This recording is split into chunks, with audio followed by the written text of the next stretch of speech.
De me lever en cette chambre afin de me prononcer sur ce projet de loi C-36, loi modifiant le Code criminel pour donner suite à la décision de la Cour suprême du Canada dans l'affaire Procureur général du Canada contre Bedford et apportant des modifications à d'autres lois en conséquence.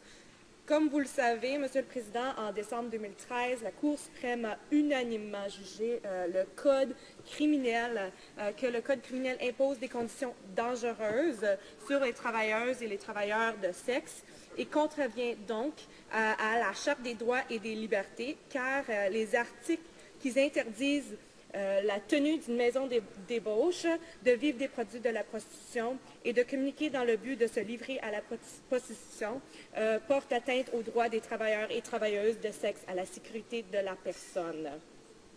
Ce projet de loi est supposé répondre à la décision Bedford, mais à la place, ça fait le contraire, Monsieur le Président.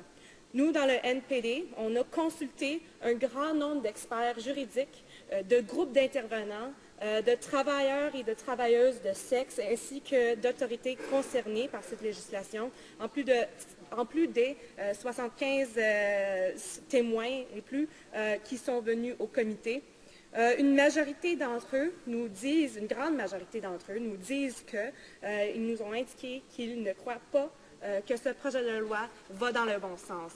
Malheureusement, c'est parce que ce projet de loi a beaucoup de problèmes. En bref, ça pousse les travailleuses et les travailleurs de sexe à être de travailler encore plus de façon dangereuse, en se mettant en danger parce qu'ils doivent être plus isolés. Ils ne peuvent pas ils vont être vraiment sur les rues, dans les allées, parce que ça maintient et augmente la stigmatisation aussi, parce que ce projet de loi ne prend pas en considération les opinions des experts des groupes d'éducation et de défense des droits, ni des travailleuses et des travailleurs eux-mêmes, et parce que ça va nuire au processus important de négociation des paramètres de la transaction, de la sécurité du choix du client et conséquemment des parties impliquées.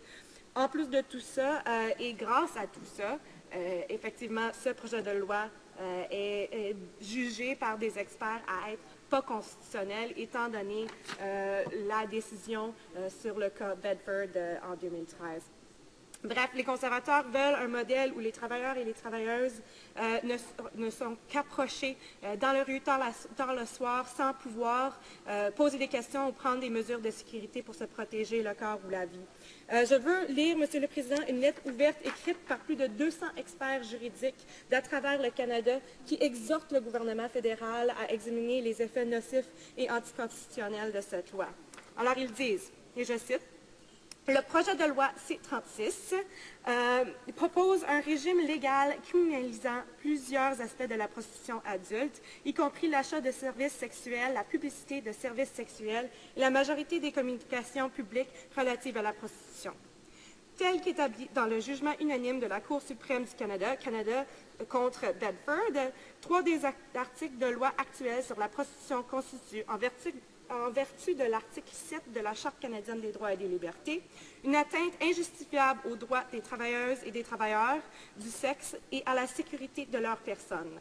La Cour a jugé que ces articles de loi créent et exacerbent des conditions de travail dangereuses pour les travailleurs et les travailleuses de sexe, les empêchant ainsi de prendre les moyens nécessaires pour réduire ou atténuer les risques actuels et qu'ils font face. Nous sommes préoccupés par que le régime proposé par le projet de loi C-36 est susceptible de contrevenir à la Charte pour les mêmes raisons ayant amené la Cour à invalider les 3 articles de loi concernant la prostitution. L'interdiction de l'achat de services sexuels et la communication n'importe où à cet effet aurait les mêmes effets que la loi actuelle sur la prostitution adulte. En ciblant les clients, l'on déplacerait les travailleuses et travailleurs du sexe vers les endroits isolés, où des clients potentiels seraient moins susceptibles d'être repérés par la police. Une telle criminalisation continuerait aussi de limiter la capacité effective des travailleurs et des travailleuses de sexe de filtrer leurs clients ou de négocier les termes de la transaction, puisqu'il y aura des pressions de la part des clients de procéder le plus rapidement possible. Une telle criminalisation continuerait également de restreindre l'accès à la protection policière, puisque tant que les travailleurs et travailleuses que les clients craindront la présence policière. De surcroît, les travailleurs et les travailleuses du sexe continuent d'être empêchés d'opérer dans des endroits sécuritaires intérieurs, puisque les clients seraient susceptibles d'être arrêtés s'ils s'y rendent. En conséquence, bien que la criminalisation des clients pour l'achat de services sexuels vise soi-disant la protection des travailleurs et des travailleuses du sexe, le mode de prohibition envisagé reproduira les effets des lois actuelles, soit de mettre à risque la sécurité même des travailleurs et des travailleuses du sexe, entraînant du coup les mêmes mots qui ont motivé l'invalidation des lois dans le jugement Bedford. Le projet de loi C-36 propose aussi un article de loi qui interdirait à l'industrie du sexe de faire de la publicité. Ce type d'interdiction limiterait de façon significative la capacité des travailleurs et des travailleuses de sexe de travailler en toute sécurité à l'intérieur, car cela limiterait leur aptitude à communiquer leurs services aux clients potentiels. Ceci est troublant, car la Cour a clairement jugé, dans la décision Bedford, que la capacité de fonctionner à l'intérieur est essentielle pour réduire les risques de violence auprès des travailleurs et des travailleuses. Nous sommes également préoccupés par l'interdiction proposée d'offrir des services sexuels dans un endroit public. Cet article de loi continue de criminaliser les travailleurs et les travailleuses de sexe qui travaillent dans la rue. Ceux et celles-ci figurent parmi le groupe le plus marginalisé de l'industrie. Cet article est seulement marginalement moins restrictif que l'article de loi qui a été invalidé dans la Cour dans Bedford. L'article de loi aura le même effet de déplacer les travailleurs et travailleuses de sexe vers les zones isolées où ils et elles seront davantage susceptibles de travailler seuls pour éviter d'être détectés par la police et de se précipiter dans des véhicules sans prendre le temps de filtrer certains clients ou de négocier les termes de cette transaction. Alors ça, c'est la fin de cette lettre que je vais lire. En bref, cette lettre signée par plus de 200 experts juridiques, Monsieur le Président, explique d'après moi très clairement pourquoi nous, comme législateurs, nous ne pouvons pas supporter ce projet de loi. Si vous voulez la consulter, cette lettre est disponible facilement dans les communiqués de presse en ligne de Pivot Legal Society, une des organisations signataires de la lettre, une organisation qui s'attaque aux causes profondes de la pauvreté et l'exclusion sociale à travers les lois et les politiques qui forcent les gens à vivre en marge de la société et de les maintenir difficiles. Quoi que soient les croyances personnelles en la matière de mes collègues à travers cette Chambre, nous devons tous être d'accord qu'il faut que nous répondions aux exigences de l'arrêt Bedford. Ce qu'on voit dans cette lettre, qu'effectivement, les mesures proposées par ce projet de loi vont à l'encontre. Et il faut aussi garantir la sécurité des travailleurs et travailleuses de sexe, comme l'a demandé la Cour dans la décision Bedford. Mais il est clair que ce projet de loi fait le contraire. Ce projet de loi traite en criminel les travailleurs et les travailleuses de sexe et met leur sécurité et leur vie en péril. De plus, ce projet de loi est inconstitutionnel, comme tant de lois que dépose ce gouvernement le sont. Et ce sont trop souvent, Monsieur le Président, des projets de loi qui mettent à risque la sécurité des personnes qui sont les plus marginalisées au Canada, que ce soit les Autochtones, les femmes, les personnes trans, les réfugiés, les gens de la communauté LGBT et autres.